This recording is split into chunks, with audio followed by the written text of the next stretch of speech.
Bienvenido a Bajo la Espuma por Brújula Cervecista, Iván y Yadiel. Y estamos nuevamente en otro capítulo donde le traemos temas relacionados a este maravilloso mundo de la cerveza. Y hoy venimos con el magnífico tema, ¿verdad? Y que se supone que todo cervecero deba saber de la historia de lo que consume. Exacto. Hoy venimos con la historia de la cerveza. Sí, venimos con un par de cositas que hemos encontrado por ahí y que son bien curiosas, ¿verdad? Y, ¿verdad? Hay algunas que ya nosotros las hemos mencionado, pero hay otras que no. Y para eso estamos aquí. Pero, antes que nada, tenemos que arrancar con la gasolina. ¿Y cuál es la gasolina? Cerveza. La cerveza. Mientras tanto, Por favor. la historia de la cerveza, este episodio lo tratamos de hacer lo más, dividiéndolo por épocas y lo más simplificado posible. Obviamente conlleva más cosas, pero tratamos de hacerlo lo más simplificado posible para que sea ameno, entendible y de a gusto para todos ustedes. Empezamos con la número 1, que sería 4.000 a 3.500 años antes de Cristo. Eso tiene tiempo. Sí. Primeros registros cerveceros en Mesopotamia.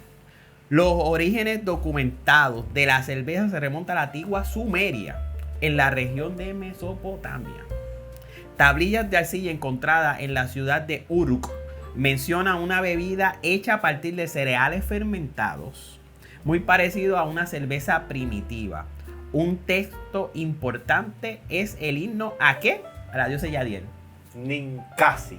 Una diosa sumeria de la cerveza que incluye una receta poética de la elaboración de la cerveza. Es curioso, ¿verdad? La receta está escrita poéticamente.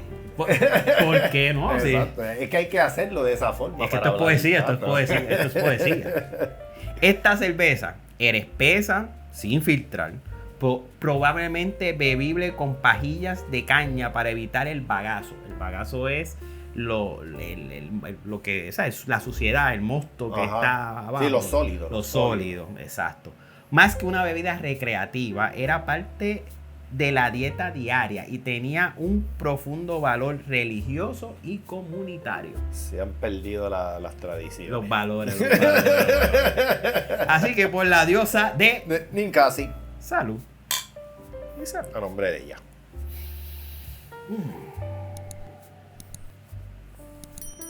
Ahora sí que yo arranco. Estamos con una, si vieron el episodio anterior, una cerveza recomendable Sí, exacto. y refrescante para el verano, que sería una American Wheat Ale. Aquí está. Porque Muy el rico. clima lo amerita. Nuestro clima local. Uh-huh. Pero seguimos con la segunda. Número 2. Dice, alrededor de los 3000 antes de Cristo, la cerveza en el antiguo Egipto. Uh-huh. Dice, la cerveza fue adoptada y mejorada por los egipcios. Era consumida por todas las clases sociales y servía como parte del salario de obreros. ¿Por qué a mí no me pagan con eso? Dice, incluidos los constructores de pirámides, papi, ese era el poder de ellos. Esa era. Se elaboraba con panes de cebada, parcialmente horneados, remojados en agua para fermentar. Coño, deberíamos intentar hacer una cerveza así. Tiene que haber por ahí escrito. Algún tipo de receta egipcia. Egipcia, claro. Las cervezas egipcias eran espesas y nutritivas. Un verdadero alimento líquido en esa época.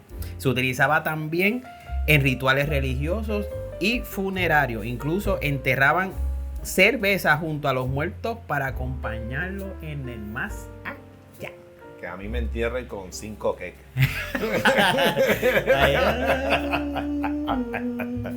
Son muy importantes. Vieron como desde siempre la cerveza ha existido, pero como se veía, era una bebida.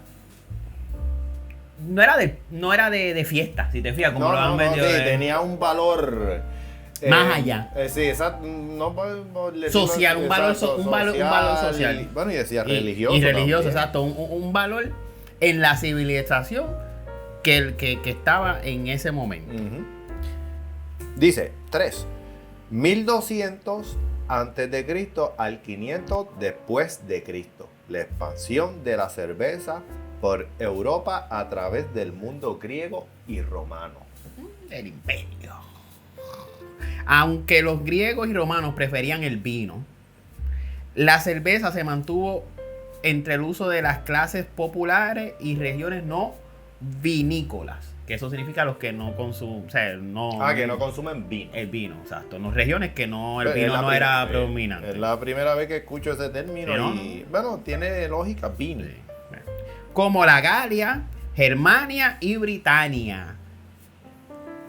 ¿Y qué es Germania en la época romana? La región, no es exactamente Ajá. las fronteras, es la región. Suena a German, alemán, Bingo. Britania, Gran Bretaña. bingo. Eso ya estamos viendo, ¿Tú me ¿verdad? entiendes? Esto aquí no es de cerveza nada más. Aquí sabemos cosas, tú me entiendes, de geopolíticas. Y antes que diga, pero mencionaste Galia. ¿Y la Galia? De Galicias. Francia. Galicia es de Francia. Francia. Galia era la región de Francia. Germania, la región de donde es Alemania. Ujú. Y Britania era la isla De la de Gran Inglaterra. Bretaña, Exacto. So, Las Islas Británicas. geografía e historia, aprendan datazo, apúntenlo. Por favor. Nada. En Roma la cerveza era una bebida para soldados, campesinos y campesinos. O sea, porque acuérdense, como dijimos anterior, eran más de vino. Ujú. O sea, la cerveza era para soldados, campesinos y las regiones Sí, aquellas. para la plebe. Exacto. Los romanos no lo valoran tanto como el vino. Lo que relegó. ¡Wow! ¡Oh! Oye, esto Espérate. es mucho. Permiso. Continúa, Yadier. Déjame darte la mano. Sí, es táctica. Dale. Aquí está. Dice, los romanos no la valoraban tanto como el vino, lo que relegó la cerveza al norte de Europa, donde se convirtió en la bebida alcohólica predominante debido al clima y la disponibilidad de cebada. Para que vean. Ahí está. Dice, la 4. Siglo 5.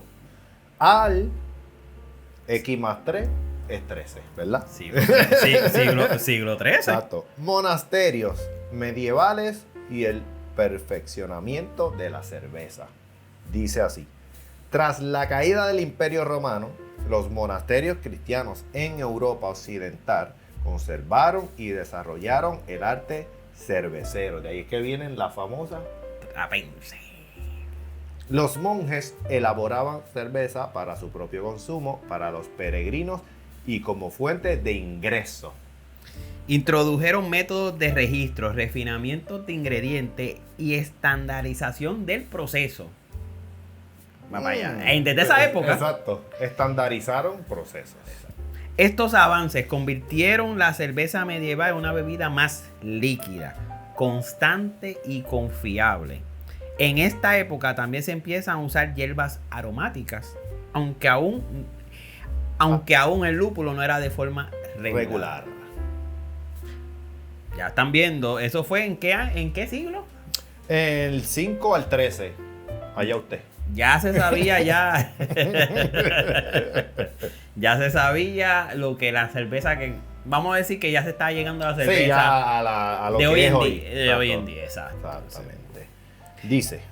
Siglo IX al siglo XIV. Introducción y la popularización del lúpulo.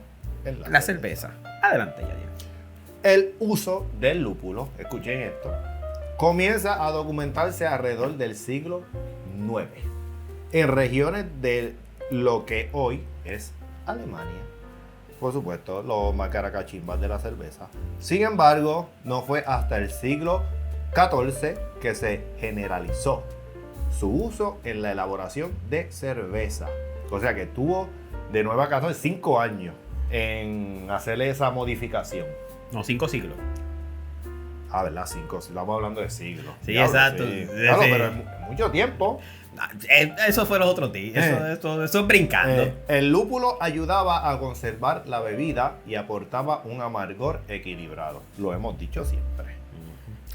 Esta innovación reemplazó al uso del Grut. ¿Y qué es el Grut? Es una mezcla de hierba. Antes de estandarizarse el lúpulo, el Grut era una mezcla que, by the way, cada cervecero, cada maestro cervecero tenían una receta De Grut. sí, exclusiva. Y eso Grut. era como que buscaba, según la historia, era cada cervecero tenía su receta, sus 11 hierbas y especies. Exacto. Y hacían su cerveza única, transformando la estabilidad y el perfil de sabor de la cerveza. También marcó la iniciación de un enfoque más técnico en la producción de cerveza. Porque ya se empezó a volver... Se estaba haciendo un estándar Sí. Agua, cebada malteada y lúpulo. Ya se están... Como que estos son los ingredientes. Sí, ya estaban estándar. llegando. Correcto. Estaba dejando de ser un remedio, ¿verdad? Por decirlo así, de la arte, por decirlo así, iba a decir brujería, ¿verdad? Por decir, Sí, porque si vieron en el capítulo anterior, Ajá. lo que se creía y eso. Ajá, Se empezó, exacto, dejó de ser algo más algo místico exacto. a algo un poco más Social. y estandarizado, Exacto. como dijeron, más estandarizado. Exactamente. Y allá lo, espérate, la 6. Déjame ver si yo puedo decir esto. Está al ladito, lo puse al ladito, ¿verdad? Yo te voy a ayudar. Dale, vamos, quiero escucharte. En el 1516, la famosa Ley de Pureza Bávara, conocida como la Reinheitsgebot. Reinheitsgebot. Eso es fonéticamente, ¿verdad? Traté de ponerlo fonéticamente. Reinheitsgebot. Corríjanlo. Hay un episodio anterior que hablamos de eso y yo en mi pronunciación fue 0 de 0. Lo estoy volviendo, lo traté de practicar, puse la pronunciación fonética. Está un poquito complicada. Dígame cómo Pero se lo dice. intenta. Exacto.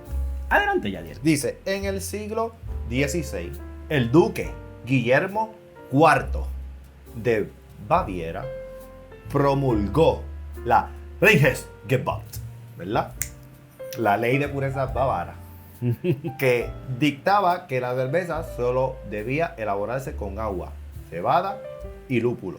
La levadura se añadió al texto más adelante al entenderse su papel en la fermentación. La ley protegía al consumidor de ingredientes nocivos y a los panaderos de acaparamiento del trigo.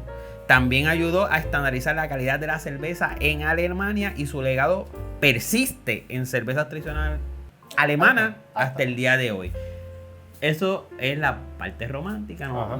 Hay historias donde dicen que el duque Ajá. tenía... Guillermo IV.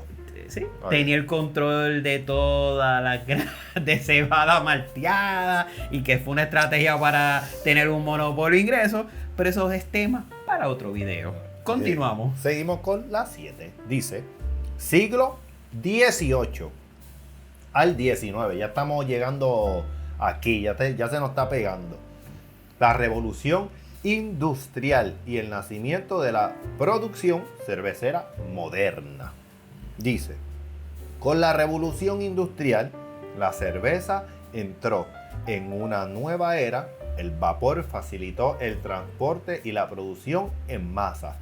Estamos hablando del vapor, en verdad, estamos hablando de los trenes. Sí, y todo lo que eran las máquinas se movían Exacto, en vapor, o sea, exacto. todas las máquinas hidráulicas. Exacto. Por decirlo así, se movían antes de existir de eso hidráulico, pero Exacto. a fuerza de vapor. Exacto. El termómetro salió y el hidrómetro permitieron controlar temperaturas y densidades de mosto. O sea que la calidad de la cerveza estaba mejorando. Claro. La refrigeración artificial Carbon Linde, 1873, hizo posible producir y conservar lager todo el año. Este cambio permitió el auge de las cervecerías industriales, marcas comerciales y la estandarización de estilos.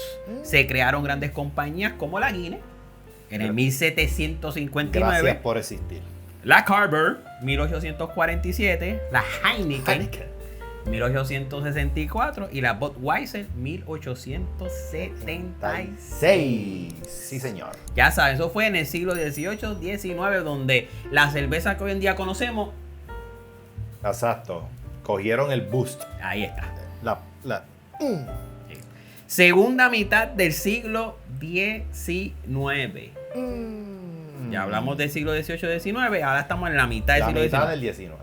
Luis Pasteur y la microbiología cervecera. Adelante. Dice que en el 1876 Luis Pasteur publicó Études, con acento en la E, sur la bière, en el que demostró que la fermentación era un proceso biológico causado por microorganismos. Eso nosotros lo hablamos en los pasados, ¿verdad? En los pasados episodios. De las tipas que hacían su cerveza, que se quedaban las cositas en la palita, ¿tú me entiendes? Correcto. Revisítalo. Después de este ¿Verdad? episodio. Sí, le das para atrás y lo chequea. Dice, identificó las levaduras como responsables de la fermentación alcohólica. Su descubrimiento permitieron evitar contaminaciones, controlar mejor el proceso y garantizar la estabilidad del producto. Literalmente eso fue ¿cómo es? La estandarización y quality control. Exacto. Ahí estuvo el quality control. También introdujo el concepto de pasteurización, que permitió exportar cervezas a larga distancia sin que se estropeara. Eso ya... Sí, ya eso fue dar 2 escalones arriba. Sí, y voy a mojarme aquí. Aquí yo creo que fue donde se convirtió en una compañía. Se empezaron a hacer. Sí, exacto. Empezó a moverse el billete. Exacto. De verdad. Exactamente. Vamos a decirlo de esa manera. Exacto. Y ahora pasamos a otra época que de aquí en adelante va a ser un poquito más corta en cuestión de historia. O sea, brincamos de lo antes de Cristo. Muchos siglos. Entonces ir pasos cortos. Pasos cortos, pero que fueron importantes. Ajá. Y uno de estos importantes fue en 1920 a 1933, que fue la ley seca en los Estados Unidos. Y no la que hacen aquí en Puerto Rico. En 1920 entró en vigor la prohibición en los Estados Unidos, también conocida como ¿qué? Como la ley seca. Vaya la redundancia. Que prohibía la fabricación, venta y transporte de bebidas alcohólicas. Este periodo marcó un antes y un después en la historia cervecera del país. Haciendo una pregunta acá, ¿verdad? Como lo loco, ¿verdad? Esa es la época de los alcapones de la vida, cuando el whisky, no sé, era ilegal. Y todo, correcto, el famoso moonshine. Cuando, by the way, cuando no se le sacaba chavo. Muchos estilos volviendo a la cerveza, muchos estilos de cerveza se escriben antes de la prohibición y después de la prohibición. Ajá. Igual que con la coctelería, hay muchos tragos antes de la prohibición, prohibición y después de prohibición. Exacto. O sea, esto es historia. Quitando el morbo y las cosas, esto es historia. Y como tú dijiste, la mafia en Estados Unidos creció de una cosa vendiendo alcohol. Vendiendo alcohol y eso. Y si lo transportamos, estamos hablando en Estados Unidos. No estamos hablando de que en el 1920, 1930 fue cuando ya estamos hablando de en Europa, donde hubo la Revolución Rusa, donde Alemania, Europa estaba en ese cambio antes de convertirse en, no que no voy a mencionar aquí para que no nos desmoneticen el video. Exacto. Sé que la cerveza seguía en Europa. Sí, por allá. Con otras historias. Ajá. Pero en Estados Unidos, eso, hacer un mercado importante, estamos en esta región y eso, marcó. Y no, está dentro de la historia de la cerveza. Exacto. Continúa con ese punto. Muchas cervecerías cerraron Es una pena. Otras sobrevivieron reconvirtiéndose a la producción de bebidas no alcohólicas como cervezas medicinales. Era. Esos son o maltas o refrescos. Esos son cervezas sin alma. Yo lo he dicho siempre. Irónicamente, así las vendían así, pero tenían su gradito. y sus cositas. Lo que pasa es que era la etiqueta. Ajá. Esa ley fue bien controversial. Continúa. Okay. Algunas grandes marcas como Anheuser-Busch sobrevivieron. Anheuser-Busch. ¿Cómo? Anheuser-Busch. Anheuser-Busch sobrevivieron gracias a la diversificación. Irónicamente, la ley incentivó el contrabando. Mira qué curiosidad. Incentivó el contrabando, la producción clandestina, moonshining. Moonshine, famoso moonshine. Y el auge del crimen organizado. Lo que tú mencionaste, Al Capone y otros. Al Capone que es más famoso y más que uno se conoce, pero existieron otras mafias que literalmente. Sí, no tiene que ser esa nada más. Exacto. Y un dato curioso que no está aquí. Ajá. Tú sabes, los primeros conductores de NASCAR, Ajá. esa gran liga de carros, de stock car en Estados Unidos, que es bien famosa en Estados Unidos, los primeros pilotos de quiénes eran. Italiano mafioso. Los contrabandistas que Ajá. cuando se acabó la ley seca se quedaron sin trabajo, empezaron a competir en competencias de cuál carro era mejor y esto, y de ahí surgió, de los pilotos del contrabando de la mafia organizada, surgió pilotos de NASCAR. la Liga NASCAR. Pero eso es otro tema. Continuamos. Tras su derogación en 1933, las cervecerías industriales recuperaron el mercado, pero la diversidad de estilos y productores quedó muy reducida. Imagínense. Eso es otro tema. Esto sentó las bases para la hegemonía de las cervezas ligeras tipo lager durante gran parte del siglo XX en United States. Exacto, antes de la famosa revolución de craft beer. Por eso es que estaba inundado de las cervezas tradicionales lager, famoso cuadro titular, pero era porque bendito. Eso tú sabes, tú como era compañía, lo que quedaba. Lo que quedaba, pues eso es lo que había que vender. Antes de la revolución craft beer. Vieron que es bien importante, por eso es que es bien importante ese detalle, la ley seca en Estados Unidos, aunque la cerveza sea algo mundial, ese suceso clave en Estados Unidos, al ser un mercado muy importante, es importante mencionarlo. Pero continuamos. Mitad del siglo XX, dominio global de las macro cervecerías. Macro, grande.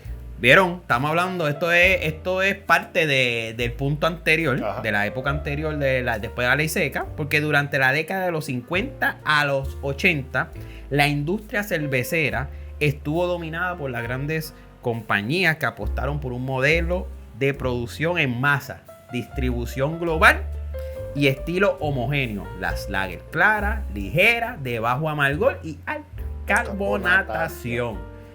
Ya lo explicamos. Favoritas de... Depende. Porque no es el cuadrotito.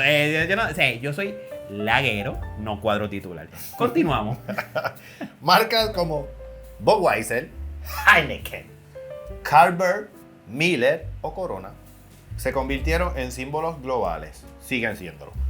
Aunque esto popularizó la cerveza en todo el mundo, también se redujo la diversidad y desincentivó. Pero lo dije bien. Desincentivó el consumo de estilos tradicionales. O sea, las ale desaparecieron. Literalmente, by the way, ahí fue que muchas cervezas casi desaparecen. Sí. Y fueron rescatadas, pero no voy a adelantarme. Al mismo tiempo, Exacto. muchas pequeñas cervecerías locales o tradicionales como las Lambic belga o las Ale inglesas quedaron marginadas o desaparecieron. Lo que estamos diciendo. Lo que dijimos. Era difícil sobrevivir cuando empezó, imagínate, pero ya se habían ido a quiebra, habían eso, lo otro, o habían evolucionado a otras cosas. Obviamente, pues lo que dominó fue el mercado de cuadro titular. Así mismo. Dice, 11. Del 1970, seguimos en el siglo XX, al 1990. El renacimiento cervecero. Y el nacimiento del movimiento craft. En la década del 1970 comenzó en Estados Unidos un movimiento de recuperación de la cerveza artesanal. Esos son nuestros antepasados. Impulsado por entusiastas, homebrewers y emprendedores, este movimiento buscó revivir estilos históricos, innovar ingredientes, devolver a la cerveza su carácter expresivo. Gracias a ella. Correcto. Un hito clave fue la legalización de la elaboración casera de cerveza en Estados Unidos en el 1978 bajo la presidencia de Jimmy Carter. Por eso es que si ustedes son seguidores de blogueros o de influencers cerveceros, siempre cuando murió Jimmy Carter, que fue hace poco que murió, bueno, de acuerdo a cuando estamos posteando este video, les rindieron homenaje. Porque gracias a él dijo, mira, creó la ley de que se puede hacer cervezas artesanales y es homebrewer. Y el homebrewer le agradece a Jimmy Carter. Lo que inspiró a miles de cerveceros caseros. Algunos microcervecerías pioneras como Anchor Brewing en San Francisco y la famosa Sierra Nevada, California, marcaron el inicio del Renacimiento. Por eso, si han visto varios episodios de Brújula de Cervecista, van a ver que hacemos menciones de estos grandes pioneros de la cerveza. Dice, este fenómeno pronto se expandió a Reino Unido, Europa continental, América Latina y otras regiones, reintroduciendo estilos como IPA, Stout, Yummy, Porter, Super Yummy, Saison, Yummy, entre otros, y también fomentando la experimentación con frutas, especias y barricas. ¿Qué barricas? Barricas son barriles. Okay. Sí, la experimentación en barriles. Lo que pasa es que tú sabes que la lengua española, conocemos los guiones. No se la sabe toda, pero para eso es que estén ustedes ahí, para que debatamos en los comentarios. Tenemos que usar palabras, no podemos ser tan acento puertorriqueño para llegar a todo el mundo. Exactamente. Ya vieron lo importante. Aquí fue que hubo la explosión de craft beer en los Estados Unidos. En ese reto. Y es lo que conocemos hasta ahora. Hoy en día. Por eso, 2000 al 2020. La explosión global de la cerveza artesanal. Ahí nacimos nosotros. Desde que comienza el siglo XXI, el movimiento craft beer ahora ha crecido exponencialmente en todo el mundo. En países como Estados Unidos, México, Brasil, España, Argentina, Chile, you name it. Han surgido miles de microcervecerías y brewpubs. Exacto. Hoy existen decenas de miles de cervecerías artesanales que ofrecen una enorme diversidad de estilos, ingredientes locales y métodos experimentales como fermentaciones mixtas, cervezas ácidas, barricas, etc. También se recuperan tradiciones históricas y se crean estilos nuevos. La cerveza ha ganado estatus gastronómico. Se marida con comida, se estudia, se celebra en festivales, se enseña en cursos profesionales, se crean blogs como este y podcasts, muy importante. Y han surgido comunidades, publicaciones, aplicaciones como la famosa OnTap y también está Beer Advocate también que es buena para rate las diferentes cervezas. Y una cultura global en torno al consumo responsable y apasionado de la cerveza. ¿Como quién? Como Brújula de Cervecista. Hermano en el corazón. Dice la número 13 y última. Sí. Dice 2020 en adelante hasta este tiempo que estamos aquí. Que estamos este video está en 2025. 25. Saquen cuenta. Dice la era digital, sustentabilidad y el futuro de la cerveza. Escuchen esto. La pandemia aceleró el uso de herramientas digitales en el mundo cervecero. Ventas en línea, degustaciones virtuales y delivery. Al mismo tiempo, hay un enfoque creciente en la sostenibilidad, la economía circular la inclusividad y la recuperación de saberes ancestrales. Esa palabra ancestrales. Sí, estamos dando, viste, que Estamos siempre hay profu- que ir para atrás. Siempre Estamos- hay que ir para atrás. Estamos profundos. Hoy, la cerveza no es solo una bebida. Es una forma de identidad, de expresión y de conexión cultural. Se elabora cerveza con ingredientes autóctonos. Se recuperan fermentaciones naturales Ujú. como la chicha, la quebay, la calabier, etcétera. Sí. Y se abren debates sobre el papel de la cerveza en la salud, el medio ambiente y la diversidad. El futuro de la cerveza parece combinar lo mejor del pasado, que es la tradición, Ajá. con la innovación del presente, ciencia, arte, comunidad y sostenibilidad. Y estuvo, está y se seguirá. va a quedar Y seguirá. quedándose para siempre. Porque lo bueno no se cambia. No, y está ahí, marcó, ha marcado. Y sigue marcando. Caraca. El resumen de la línea temporal. Diga usted. Y Cuat- mande a otro. 4000 antes de Cristo. Dice, primeras cervezas en Sumeria. O sea, los primeros registros de cerveza están con los sumerios 4000 años antes de Cristo. 3000 años antes de Cristo. Cerveza con alimento y salario en Egipto. Mi alma está ahí. 1200 antes de Cristo a 500 años después de Cristo. Expansión europea. Celtas, romanos, pueblos germánicos. Siglo 5 a siglo 13. Dice, monasterios medievales refinan la elaboración de cerveza. Siglo 9 a siglo 14. Uso creciente del lúpulo. Ahí fue que entró el lúpulo. 1516. Ley de pureza bávara. Ahí que salió el tal Gregorio. Ay. Siglo 18 a siglo 19. Revolución industrial, maquinaria, refrigeración, control. 1876. Vale. Pastel. Ajá. Pastel. Fermentación, levaduras y pasteurización. Ahí fue que salió el termómetro, que salió... ¿Se me olvidó el nombre? Déjame buscarlo por aquí. Hidrómetro. Se me olvidó el nombre. Ok, continuamos. Sigue. 1920-1933. Prohibición en Estados United. Década de los 50 a 1990. Dominio de las macro cerveceras. 1970 a 1990. Nace el movimiento artesanal. Esa es la linda, esa es la linda. 2000-2020 Explosión global del craft beer. y 2020 en adelante. Digitalización, sostenibilidad, diversidad y fermentaciones locales. Ahí está. Dicho y hecho. La historia de la cerveza, en el que se supone que sea, creo que este episodio sale como para el mes de que se puede celebrar que es la cerveza, pero si no, una historia de la cerveza para que aprendan. Resumimos, Sí.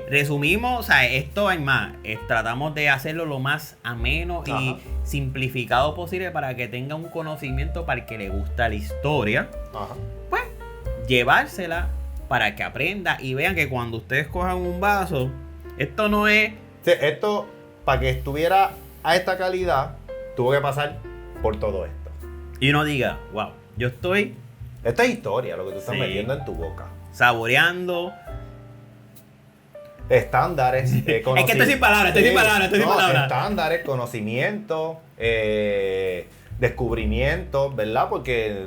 Cosas negativas como la Exacto, prohibición, o sea, exacto. todo. O sea, ha pasado de todo para que esta bebida, que para mucha gente dice, no, aquí está algo que va más allá de simplemente bebértela por deporte.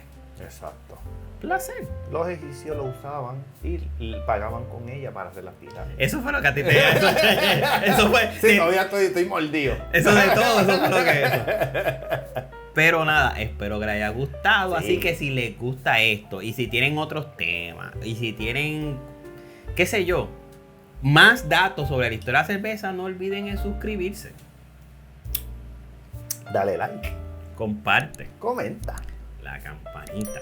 Y debatimos en los comentarios si usted, mira, no está de acuerdo con las cosas que nosotros hablamos aquí, o si tiene una pregunta, ¿verdad? Sí, porque Pues esta historia, aquí no hablamos nada de exacto. esto, no pasamos la Es historia. todo basado en lo que nosotros buscamos, en tú me entiendes que sabemos. Y pues usted, si usted conoce algo que nosotros no sabemos o no mencionamos, pues usted, mira, Ahí está. usted nos deja saber en la caja de comentarios. Y si no en YouTube, en nuestro Instagram. Bajo la espuma es esto. Mira, Sí. brújula y cervecita. La Sí, sesión mano. bajo la espuma. Exacto. Pueden poner bajo la espuma. Mira, en bajo la espuma. Exacto. Y Brújula no y es- cervecita. Exacto. Les va a salir. Les va a salir Sí, obligado. Tú sabes, porque nosotros estamos ya a otros niveles cerveceros. Exacto. Pero nada, gracias a todo nuestro equipo de trabajo. Sí, Gracias sí. por acompañarnos en este capítulo. Hoy se portaron bien. Sí, hoy se portaron Sí. bien. Gracias y nos vemos en otra ocasión, en Exacto, otra ocasión, con buena cerveza, con ustedes. Así que, Exacto. salud. Y mucha vida.